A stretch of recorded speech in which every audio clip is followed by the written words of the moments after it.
Vamos conhecer e refletir nesse vídeo uma lição que faz parte deste livro, Jerusalém Libertada. Um livro escrito pelas mãos de Rafael Américo Ranieri, pelo espírito de Humberto de Campos.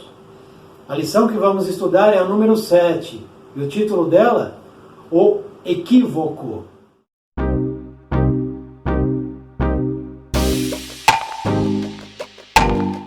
Um dedicado cooperador da esfera carnal sonhava, após as publicações das obras do nosso irmão André Luiz, penetrar na organização espiritual chamada Nosso Lar.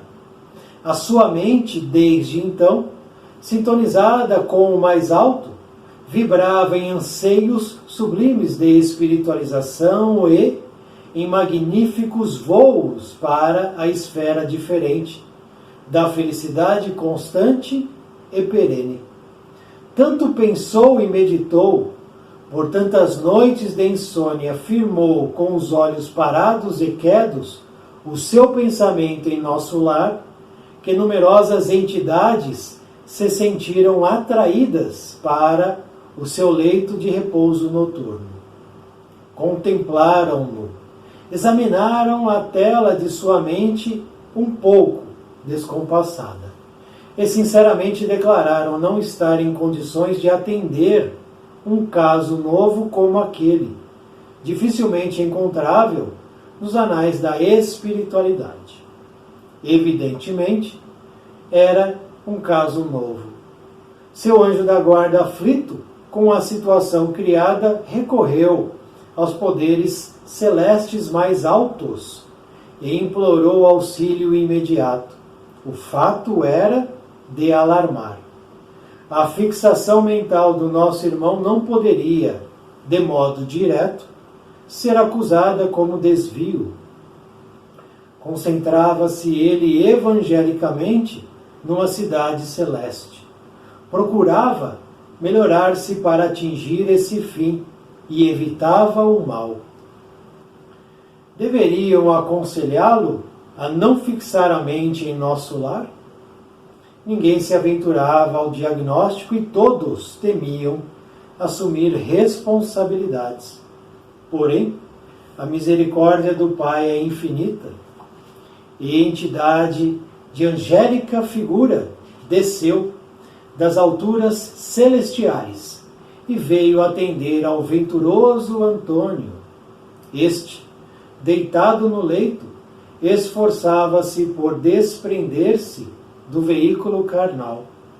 O guia bondoso e amigo chegou, observou e deu-lhe alguns passes para auxiliar o seu completo desprendimento. Daí a poucos instantes, o nosso amigo estava do lado de cá. Sorriu para nós, olhou maravilhado o anjo do Senhor que despedia luzes e flores e exclamou feliz: "Oh, que felicidade! Onde estou eu, Senhor?" O bom amigo esclareceu: "Acompanhe-me, que vamos percorrer juntos uma cidade celeste." Antônio não pôde conter-se de contentamento, beijou a túnica do enviado e seguiu exultante. Em breve, foi transportado a um jardim maravilhoso, onde copadas árvores curvavam-se ao peso das folhas de um verde sublime. "Oh!" fez Antônio admirado. "Que maravilha! Que ar puro!" Caminharam mais, e o orientador divino mostrou-lhe uma cachoeira soberba, que rugia as águas cristalinas. Antônio não pôde em si de alegria. Em poucos momentos sentia-se transportado aos paróximos da paz interior. E foram percorrendo rios e vales, planícies maravilhosas e montanhas de esplendor nunca visto. Em certas regiões, o anjo mostrou-lhe os pássaros de todas as cores, beija-flores, que pareciam pétalas de rosas em revoada, andorinhas que cortavam céleres o firmamento. A fauna pareceu a Antônio de esplendor nunca visto. O tempo, porém, avançava e o dia estava reaparecendo com seus raios fulgurantes.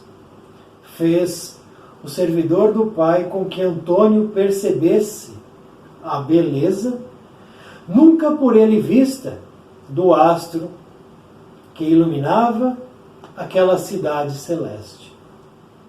Antes que o dia de todo nascesse, o dedicado companheiro trouxe-o rejuvenescido, alegre, empolgado ao leito.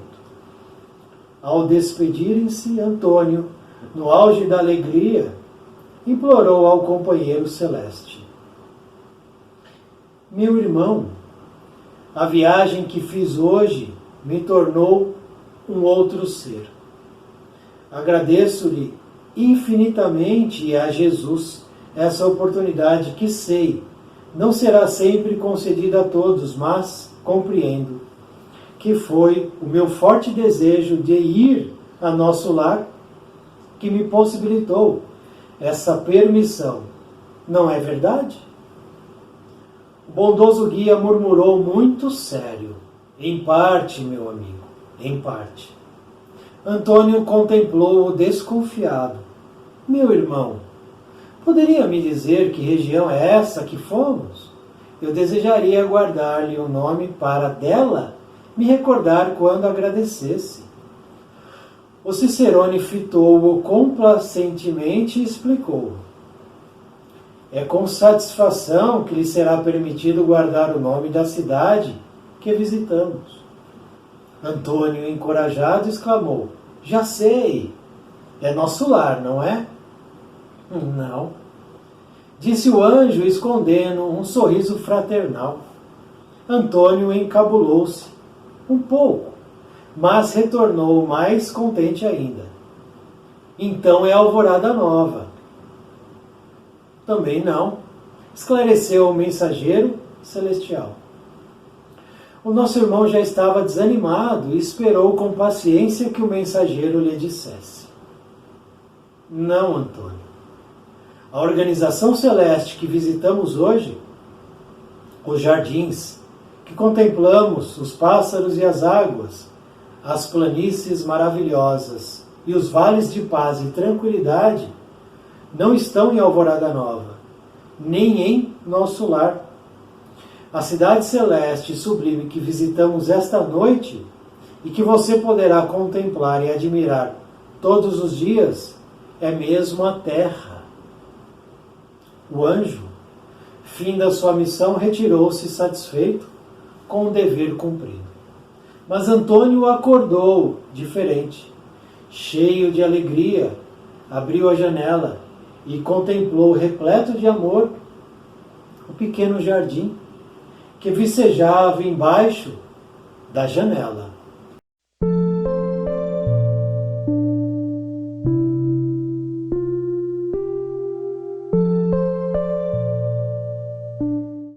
Dessa forma, acabamos de conhecer o conteúdo da lição número 7, de título O Equívoco.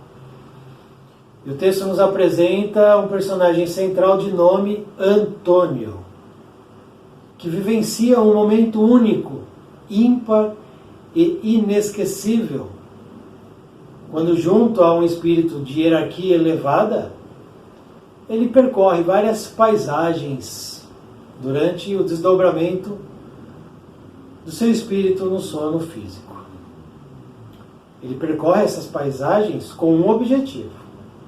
A gente não pode esquecer, não é gratuito. Não é uma brincadeira, não é uma curtição, não é um lazer. Tem um objetivo muito sério. Naquele momento em que ocorre esse evento, Antônio desejava algo, ele queria algo, ele almejava algo. E a gente tem aí duas questões. O que ele desejava e por que ele desejava aquilo? O que e por quê? E a partir daí a gente já consegue desdobrar algumas reflexões importantes. Essa lição, eu tenho duas maneiras de entendê-la. Uma é com desinteresse e outra é com interesse. Se eu entro pela estrada do desinteresse, eu não vou conseguir conectar com os ensinamentos. Não existe aí a conexão, a interação, a introspecção da lição, porque esse texto é um ensinamento, é uma lição que a gente está tendo a oportunidade, a possibilidade de refletir sobre ela. Quando eu estou no desinteresse, as portas não se abrem, fica tudo nebuloso, cheio de cortinas. E os entendimentos, eles não conseguem se desdobrar. Porque eu não tenho interesse. É um desejo meu. Eu escolho, ninguém escolhe por mim. Eu posso até ter a curiosidade. Olha, me chamou a atenção, vou até lá. Mas essa curiosidade, ela está sendo atendida em que sentido? Porque eu posso ter a curiosidade livre no sentido de que eu estou aberto a essa situação. Olha, achei interessante. Olha, por curiosidade, eu entrei por essa porta e essa porta foi me trazendo outras situações agora. Eu estou muito satisfeito com isso que está acontecendo. É uma possibilidade. Através da curiosidade, criou-se aí uma caminhada boa, que ajudou aquele que foi curioso. Mas eu posso ser curioso, reticente. E aí é certeza.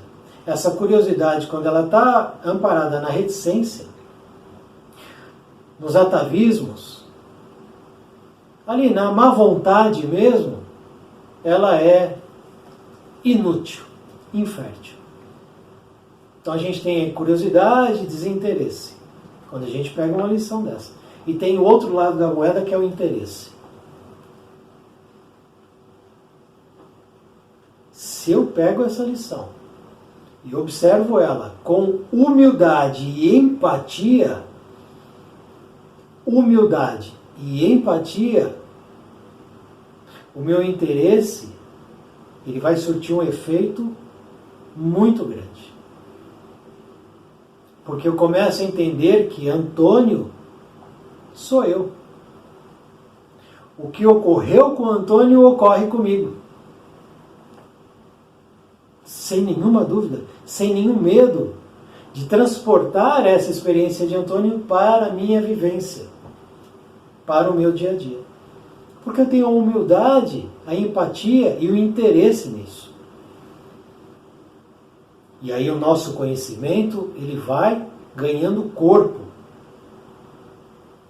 robustez, desinteresse e interesse. O que aconteceu com o Antônio acontece com a gente. Por que isso acontece? Antônio caminhava, estava caminhando, levava a sua vida, fazia as suas coisas, tinha seus afazeres. Em um dado momento da sua caminhada, ele se deparou com um livro Nosso Lar. Ponto. O que ele fez? Ele agiu com desinteresse? Não. Ele pegou o livro. Pode ter sido por curiosidade? Pode. Quando Antônio termina o livro, ele é outro homem. Não é o mesmo Antônio que começou o livro. Houve ali uma transformação durante esse percurso. Uma metamorfose. E a partir dali, um novo Antônio surgiu com novas ideias, novos desejos, novas expectativas, com uma perspectiva nova. Diferente do Antônio antes de ler o livro. O livro foi um instrumento de mudança do Antônio. Isso acontece com a gente por quê? Porque se eu estou caminhando, estou aqui, no meu dia a dia, e acontece alguma coisa, quando eu saio desse acontecido, eu sou outro. Melhor ou pior.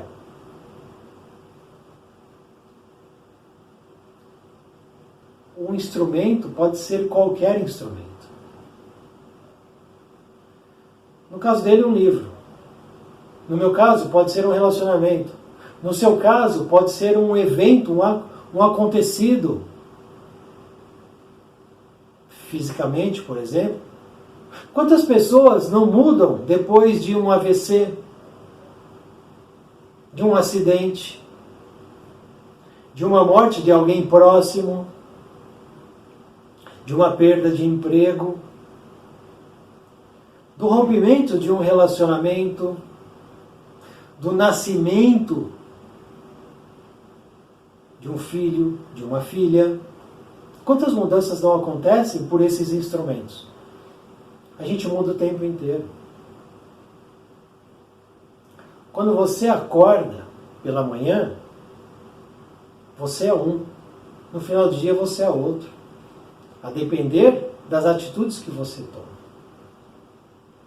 Você pode ser melhor ou pior.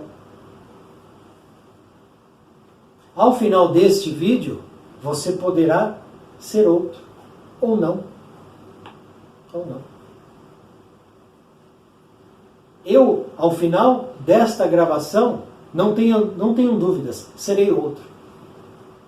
Serei outro. Porque eu preciso ser outro. E aí eu estou falando de mim. Se eu não for severo comigo, me impondo as mudanças que eu preciso mudar, eu não vou mudar. Por osmose, eu não vou dormir e acordar mudado. Eu preciso impor de maneira séria, severa, disciplinada, organizada, as mudanças no que eu sou, no que eu penso, no que eu desejo. Senão não vai acontecer. Nós somos os nossos próprios médicos, nossos professores, nossos disciplinadores, nossos doutrinadores antes dos outros. É claro que a gente aprende com os outros. Fundamental. Empatia e humildade. Mas antes dos outros, se eu não tiver dentro de mim dessas situações bem claras, as mudanças, dificilmente elas vão se concretizar. Então, o primeiro passo sou eu. Por isso que acontece com a gente, o que aconteceu com o Antônio. As mudanças se dão sempre. Pelo que a mudança se dá, é circunstancial a cada um de nós. Cada um. Eu, quando li o livro Paulo e Estevão, ou O Médico de Almas, ou O Nosso Lar, ou Há 2000 anos, e assim vai. As mudanças foram acontecendo. Porque eu tive o interesse. Não se trata de ser melhor ou pior, apenas interesse. De um entendimento um pouco mais ampliado e não tão reduzido. Um livro desse que traz dezenas de histórias, nós podemos pegar e ler num dia. De maneira voraz. Eu vou conseguir introspectar cada uma dessas lições? Eu estou consumindo. Agora, se eu leio uma lição hoje, daqui 2 dias eu leio outra, ou leio outro livro, ou depois eu volto, que é a proposta aqui do canal, não ficar num estudo único. e possibilitar os nossos estudos de variadas fontes mesmo, talvez a gente consiga absorver melhor. Nós temos limites também para absorver. E a partir daí, eu começo a me entender como um espírito, um ser espiritual e imortal. Você é um ser espiritual, antes de mais nada, antes de qualquer coisa. Então a gente tem o interesse e o desinteresse. Para tudo, não é só para isso, para tudo. E as mudanças, elas acontecem por vários instrumentos diferentes. Pode ser um livro no caso de Antônio. E aquela leitura deixou ele extasiado. Ele desejava então ser um cidadão de nosso lar. Quero morar, quero habitar, quero ser um cidadão de nosso lar. Ótimo! Eu também. Você não quer? Claro. Mas aí começa a se criar uma situação nova. Como lidar com isso? Que pode virar até obsessão por algo. Eu preciso conhecer Jesus. E se isso não acontecer, vai gerar o quê? Frustração.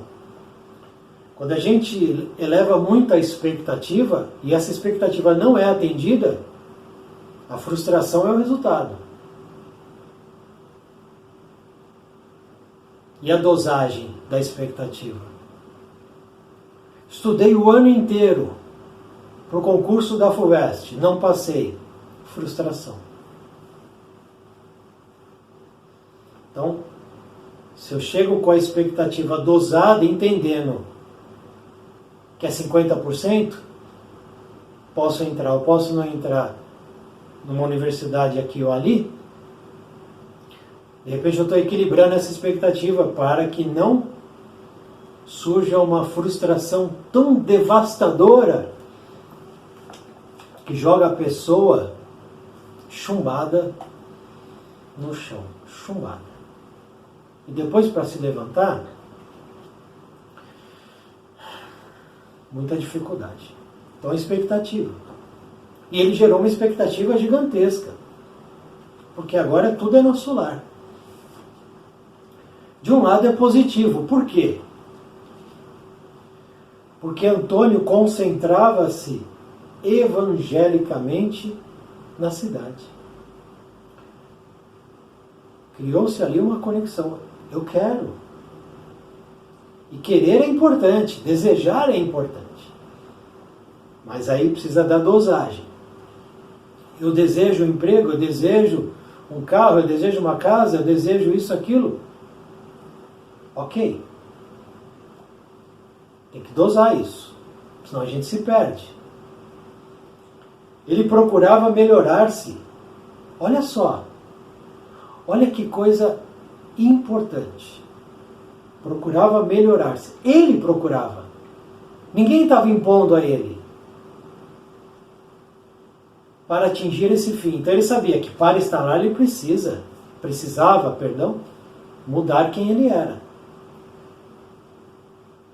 O efeito positivo da leitura do texto.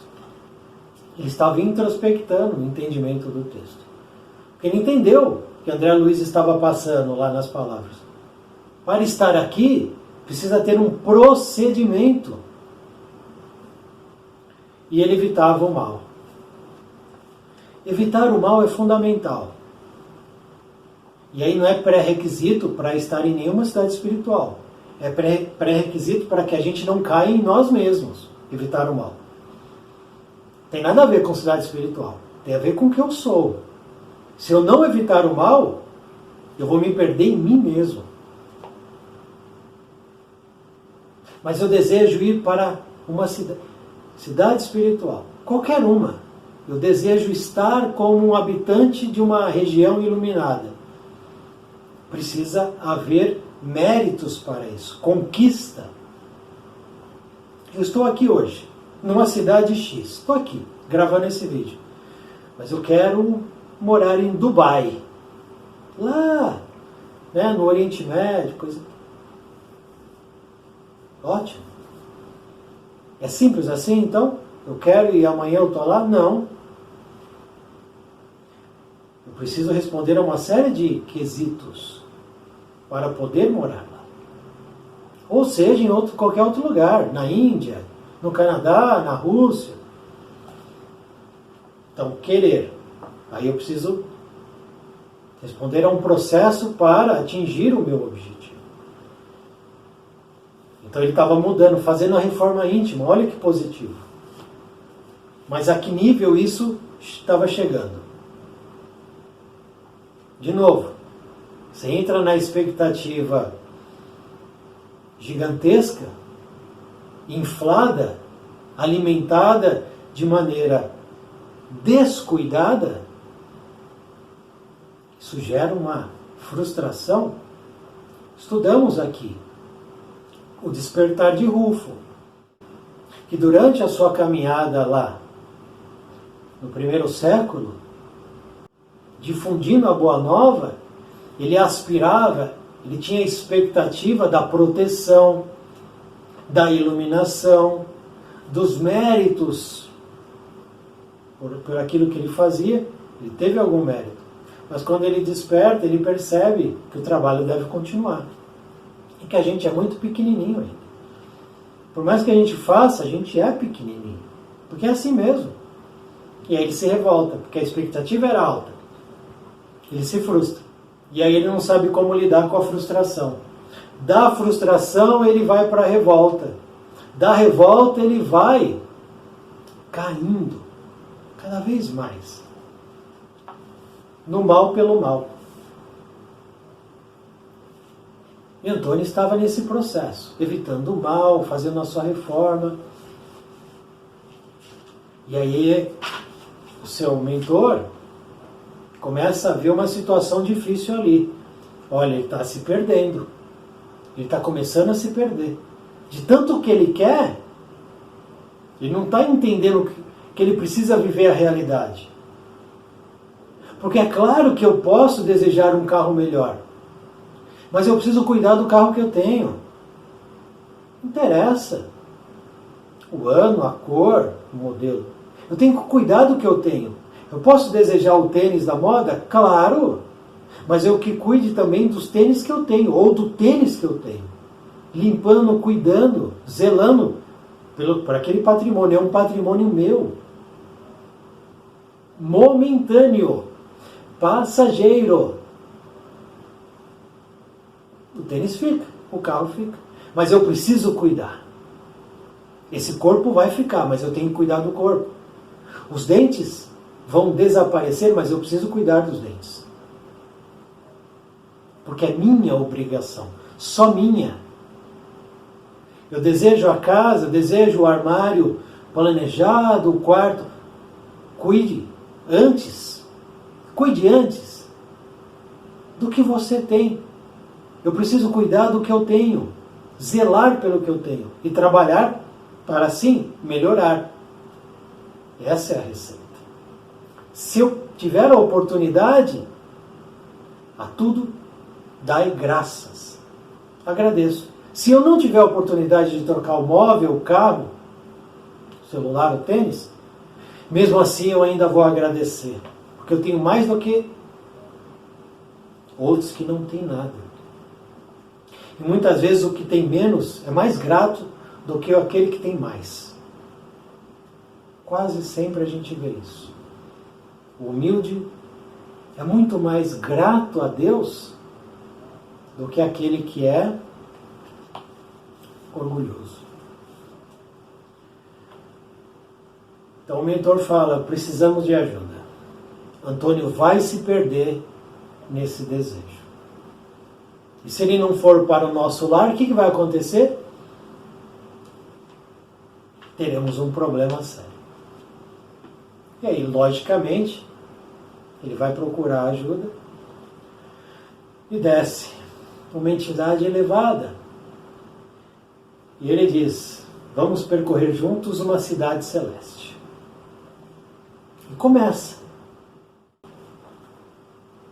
E eles vão. Vão aqui, floresta, rios, cachoeiras, animais, pássaros, a natureza, a exuberância. Exuberância. E retornam, porque é uma breve saída, uma breve caminhada. Ele volta muito feliz, radiante mesmo. E pergunta, para a entidade: nossa, é o nosso lar que a gente foi? Ele tanto aspirava, ir para nosso lar. Não, não é nosso lar, o Antônio. Então é Alvorada Nova. Alvorada Nova é uma outra cidade espiritual. Também muito importante. E é interessante, um ponto aqui. Alvorada Nova é uma cidade espiritual cosmopolita. Nosso lar não é cosmopolita. Nosso lar só recebe espíritos oriundos do Brasil. Só. Então, nosso lar está atrelado ao Brasil. A Alvorada Nova recebe espíritos do mundo inteiro. Então, a gente tem uma cidade espiritual cosmopolita. Existem outras também. Então, a gente tem aí dois tipos de cidades espirituais. Aquelas que são atreladas aos países, ou aos tipos, Digamos até, raças não cai bem esse nome, mas há uma linhagem, por exemplo, os judeus. Os judeus, eles têm uma cidade espiritual chamada Nova Jerusalém, ali, naquela região mesmo de Jerusalém, onde abriga espíritos ligados ao judaísmo. A gente tem em Portugal, todos os países detêm em suas contrapartes espirituais, cidades espirituais nas quais aquelas populações espirituais são resgatadas e há ali a conexão. Todos os países. E existem algumas maiores, que são cosmopolitas. Uma delas, que eu acabei de falar, Alvorada Nova. E aí o espírito diz: não, também não é Alvorada Nova. E ele fica ali com dúvidas, Fica meio chateado. Nossa, mas não é nosso lar, não é a Alvorada Nova? E aí o espírito diz: é a Terra. Esses lugares maravilhosos que nós visitamos agora, é a Terra. A gente fica com muitos sonhos de um planeta melhor, de uma vida melhor, de uma vida mais feliz. Nós ficamos com isso. E é justo. Não é condenável isso. O grande problema é quando a gente menospreza o que a gente tem em detrimento daquilo que a gente não tem. Então, voltando ao exemplo anterior, eu quero um carro maior, então o meu, que é pequeno, não serve. Eu quero um carro mais bonito, porque o meu é feio. Eu quero uma casa maior, porque a minha casa não serve. Então a gente se desfaz do que a gente tem, imaginando que aquilo que eu desejo vai ser melhor. É um erro muito grave. Muito grave. Porque eu fico desejando as cidades espirituais e não cuido da minha cidade. Não cuido da minha casa, não cuido do meu jardim. Eu desejo ser um espírito elevado, mas eu já sou espírito. Basta eu me elevar. Basta eu me elevar. Porque eu não vou me transformar em um espírito elevado de uma hora para outra. Eu preciso trabalhar isso dentro de mim. Então nós temos a Terra, o planeta Terra. O planeta Terra, no sistema solar, é o mais lindo. É uma pérola. Transformada em um lugar de escuridão. Por nós mesmos. Existe coisa mais fantástica do que a natureza? Sinceramente existe. Os animais, os insetos, os peixes, as aves, as florestas, as flores. Você sabe o que são as flores? O que são as flores? Porque existem milhões de tipos de flores. Milhões. Tipos diferentes. O que são as flores? Interrogação. As flores são a assinatura de Deus. Quando você olhar uma flor, ali está a assinatura de Deus.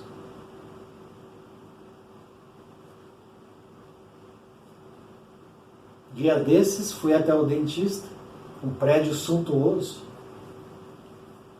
Porque nós precisamos ter prédios suntuosos, né? Tudo bem, fui até lá. Quando eu estava saindo, havia um jardim. Plantas lindíssimas, que trazem um frescor para o nosso olhar, uma sensação diferente. Porque para onde a gente olha, a gente vê concreto, poluição, postes, fios, asfalto, sujeira nas calçadas, nas ruas, motos fazendo barulho, caminhões fazendo barulho, ônibus fazendo barulho, pessoas fazendo barulho. E aí quando a gente vê uma flor lilás, vermelha, laranja, azul, aquilo nos refresca o olhar. Infelizmente, muitas pessoas passam batido e não observam a assinatura de Deus. O que nós temos feito com o planeta Terra? Nós transformamos os nossos rios no quê? Por que a gente mata, como a gente mata, os nossos irmãos menores, chamados animais? Por que a gente faz isso? Quantas vezes a gente observa os pássaros?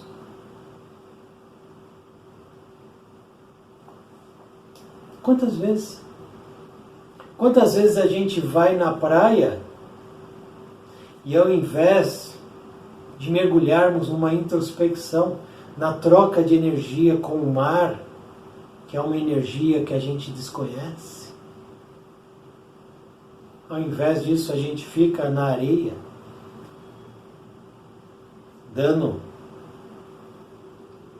espaço aos vícios, aos desejos de ordem sexual, a desatenção total com relação ao sol, ao céu, ao mar, à areia. Desatenção total, como se aquilo fosse secundário. Visitamos hoje os jardins, os pássaros, as águas, as planícies maravilhosas, os vales de paz e tranquilidade. Isso tudo está aqui. Está aqui, pertinho da gente. É a Terra. O que a gente faz do nosso planeta é aquilo que a gente faz da nossa vida. Porque para muitas pessoas, pouco importa a natureza, pouco importa o que está acontecendo, desde que ela se dê bem.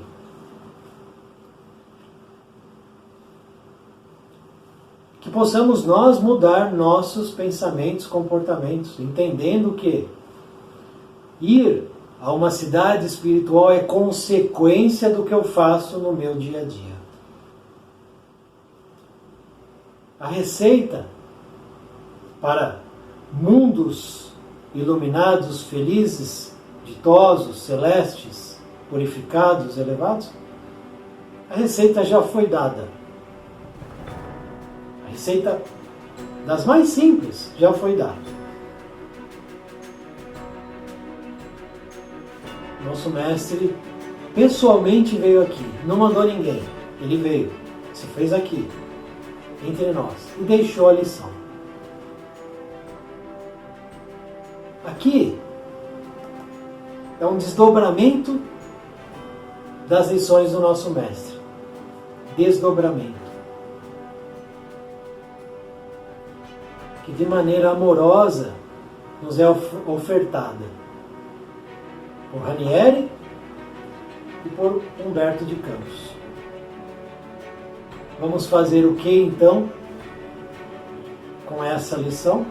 Simples, mais profunda. Muito obrigado por assistir esse vídeo, muita paz, muita luz. Salve o nosso Mestre Jesus.